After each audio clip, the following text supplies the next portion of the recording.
오늘을 살아가는 묵상 시간입니다. 오늘 본문 말씀 사무엘하 16장 15절부터 23절 중에 19절의 말씀 제가 읽어드립니다. 또 내가 이제 누구를 섬기리이까?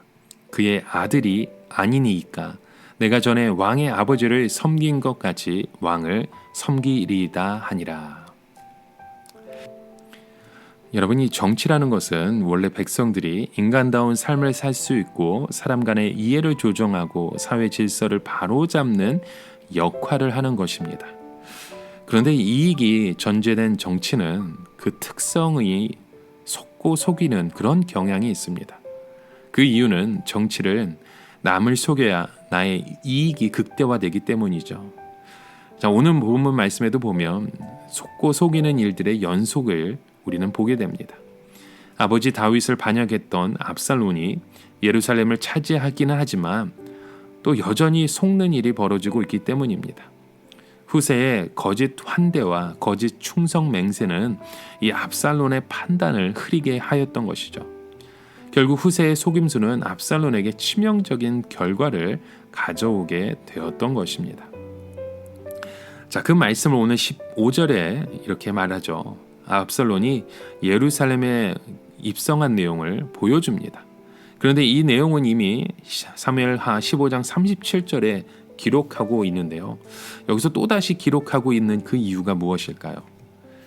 아마도 이 15절의 말씀이 사무엘하 16장 14절 말씀 이후에 일어난 사건이 아니라 15장 36절 내용 직후에 일어난 사건이라는 사실을 강조하기 위함인 것 같습니다. 자, 그래서 시간의 흐름으로 볼 때 이 15절의 말씀은 15장 끝부분에 이어지는 내용이라고 할 수 있죠. 흥미로운 점은 평화의 터라는 의미를 가지고 있는 예루살렘에 그 평화의 압이라는 이름을 가진 압살론이 입성한 것입니다. 마치 본래의 주인이 온 듯한 그런 느낌을 줍니다. 하지만 실제로 분쟁과 갈등의 도시로 만들고 말았던 것이죠. 그리스도인 또는 평화의 왕으로 예수님을 믿고 따르는지 오히려 분쟁과 갈등을 조장하고 있는지 오늘 우리의 삶의 여정 가운데 우리도 함께 분별해야 합니다. 자, 이렇게 16절부터 또 19절 말씀에 보면 후세는 목숨을 건 동거를 시작하게 되었습니다. 이 사실 후세는 다윗의 친구였기 때문에 반란을 일으킨 압살론에게 가는 것은 마치 사자굴에 들어가는 것과 마찬가지였습니다. 후세는 먼저 압살론에게 왕이여 만세, 왕이여 만세라고 외칩니다. 압살론은 만세 소리를 들었을 때 깜짝 놀랐겠죠. 그 이유는 후세가 다윗의 친구이자 다윗의 충실한 모사였기 때문입니다. 그래서 압살론은 후세에게 이것이 내가 친구를 후대하는 것이냐라고 묻습니다. 다윗에게 변함없이 충성을 했어야 하는 후세가 만세를 외치니 순간 당황했던 것입니다. 그리고 묻죠. 내가 어찌하여 내 친구와 함께 가지 아니하였느냐? 압살론은 후세가 당연히 다윗을 따랐어야 했는데 자신에게 온 것이 믿기지 않았던 것입니다. 동시에 최고의 지략가로 자신의 뜻을 따라주었다는 점에서 기뻐하는 마음이 있었겠죠. 하지만 압살론에게는 이것이 바로 치명적인 실수였습니다. 때론 자신의 욕구가 너무 강할 때 그 부분에 있어서 우리의 판단력이 흐려지는 경우가 참 많습니다. 우리가 진정으로 하나님의 마음을 품고 하나님의 뜻을 바라본다면 우리의 생각이 아닌 하나님의 관점, 하나님의 그 뜻을 볼 수 있는 우리의 생각과 마음과 우리의 눈이 열려야 합니다. 그래서 20절부터 23절에 보면 이 압살론은 아히도벨에게 어떻게 행할 것인지 계략을 짜라고 명령합니다. 이에 아히도벨은 아버지의 후궁과 동침하라고 말하죠. 21절의 말씀입니다. 아히도벨이 압살론에게 이르되 왕의 아버지가 남겨두어 왕궁을 지키게 한 후궁들과 더불어 동침하소서. 그리하면 왕께서 왕의 아버지가 미워하는 바 됨을 온 이스라엘이 들으리니 왕과 함께 있는 모든 사람의 힘이 더욱 강하여지리다 하리라.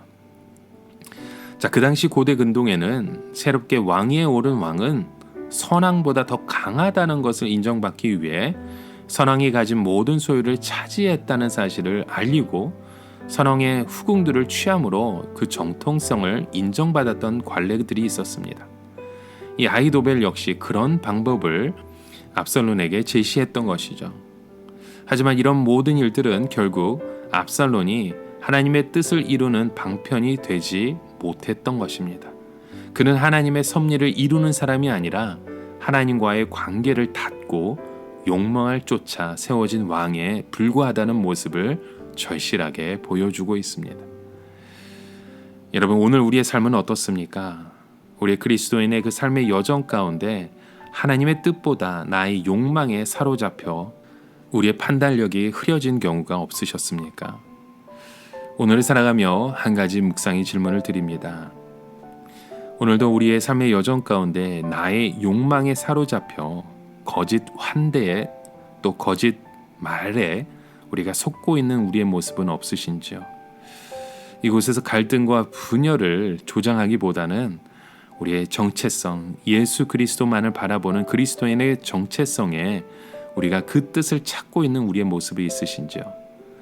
하나님의 뜻보다 나의 욕망에 사로잡혀 있으면 우리의 판단력은 흐려질 수밖에 없습니다.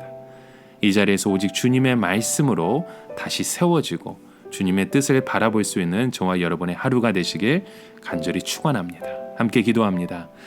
하나님 아버지, 오늘도 우리의 삶의 여정 가운데 주의 말씀으로 우리의 삶이 이루어지길 원합니다. 나의 뜻보다, 나의 욕망보다, 나의 욕심보다 오직 하나님의 그 뜻, 하나님의 마음을 품고 기도하며 행하는 오늘 믿음의 고백들이 우리의 삶 가운데 이루어지게 하여 주시옵소서. 예수 그리스도의 이름으로 간절히 기도드립니다. 아멘.